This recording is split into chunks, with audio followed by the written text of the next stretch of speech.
नाज़रीन, यकीनन आपने सुना होगा कि 2023 में मुआहिदा लोज़ान खत्म हो जाएगा और तुर्की पर लगाई गई 100 साला पाबंदियां खत्म हो जाएंगी और ये भी उम्मीद जाहिर की जा रही है कि तुर्की में दोबारा निज़ाम खिलाफत उस्मानिया को बहाल किया जाएगा। मगर क्या आप जानते हैं कि दर हकीकत मुआहिदा लोज़ान है क्या वाकई मुआहिदा लोज़ान के तहत तुर्की पर कोई पाबंदी आयद की गई थी या नहीं? मुआहिदा लोज़ान किसने किया और कब और क्यों किया, इस हवाले से तमाम तफसीलात आज की इस मुख्तसर वीडियो में आपके सामने पेश की जाएंगी। मगर वीडियो में आगे बढ़ने से पहले अगर आप हमारे चैनल पर नए हैं तो बराए मेहरबानी हमारे चैनल info@adil को सब्सक्राइब करें, जहां आपको बिलखुसूस इस्लामिक हिस्ट्री और बिलउमूम दुनिया भर की मुनफरिद मालूमात मिलती रहेंगी। नाज़रीन, मुआहिदा लोज़ान 24 जुलाई सन 1923 को स्विट्जरलैंड के शहर लोज़ान में पहली जंग अजीम के इत्तेहादियों और तुर्की के दरमियान तय पाया।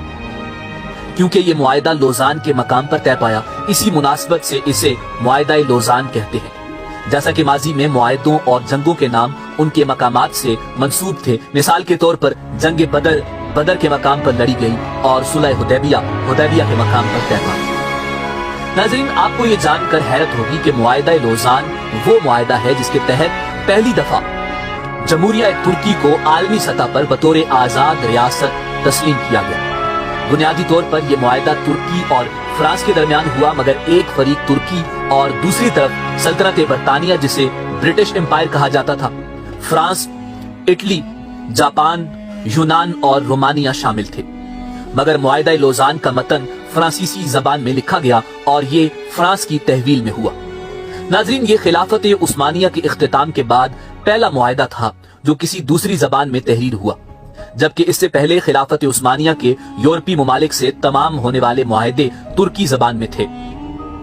नाज़रीन, मुस्तफा कमाल अतातुर्क ने खिलाफत उस्मानिया का खात्मा किया और तुर्क अफवाज की जानिब से यूनानी अफवाज को अनातोलिया से बाहर निकालने के बाद जमहूरिया तुर्की ने मुआहिदा सेवरे को मुस्तरद कर दिया। 20 अक्टूबर सन 1922 को अमन कॉन्फ्रेंस का दोबारा आगाज हुआ और तवील बहसो मुबाहिसे के बाद एक मरतबा फिर 4 फरवरी 2023 को तुर्की की मुखालिफत के बायस मुतासर हुई। 23 अप्रैल को दोबारा आगाज हुआ और मुस्तफा कमाल की हुकूमत के शदीद एहतजाज के बाद 24 जुलाई को 8 माह के तवील मुज़ाकरात के नतीजे में मुआहिदा लोज़ान पर दस्तखत हुए। इस हवाले से मुआहिदा लोज़ान को अमन मुआहिदा भी कहा जा सकता है। मगर दूसरी जानिब मुआहिदा लोज़ान 100 साल पर मुहीत वो मुआहिदा था जो कि दरअसल तुर्क अवाम और मुसलमानों के खिलाफ मगरिब का एक ऐसा फंदा था जिसने तुर्की को हाथों पांव से बांधकर चारों शाने चित कर दिया। 2023 में ये मुआहिदा अपनी मुद्दत पूरी करके गैर मुअस्सर हो जाएगा। मुआहिदा लोज़ान दरअसल है क्या और इसके तुर्की पर क्या असरात मुरतब हुए और मगरबी ताकतें 2023 आने से कबल ही खौफजदा क्यों हैं और तुर्क सदर रजब तैयब एर्दोआन अपनी तकारीर में 2023 का जिक्र करते हुए ये कहते क्यों नजर आते हैं कि 2023 के बाद तुर्की पहले जैसा नहीं रहेगा। ये सवालात अपने अंदर निहायत दिलचस्प मालूमात और तारीख रखते हैं। नाज़रीन, मुआहिदा लोज़ान जंग अजीम अव्वल की फातेह कुव्वतों के दरमियान तय पाया। उस वक्त सूरत हाल ये थी कि फातेह कुव्वतें तुर्की के बड़े हिस्सों पर काबिज हो चुकी थी।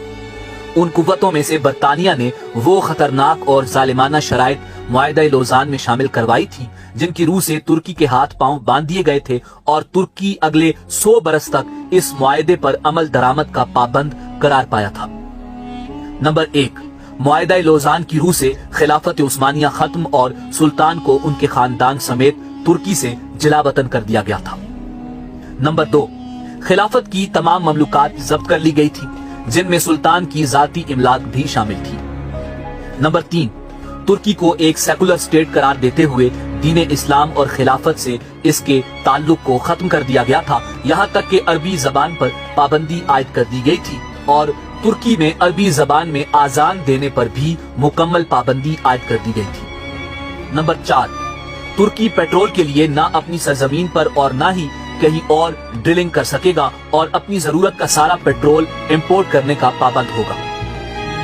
बास्फोरस आलमी समंदर शुमार होगा और तुर्की यहाँ से गुजरने वाले किसी बहरी जहाज से किसी किस्म का कोई टैक्स वसूल नहीं कर सकेगा। नाज़रीन, वाज़ेह रहे कि बास्फोरस की समंदरी खाड़ी बहरे अस्वद, बहरे मरमरा और बहरे मुतवस्सत का लिंक है और इसकी अहमियत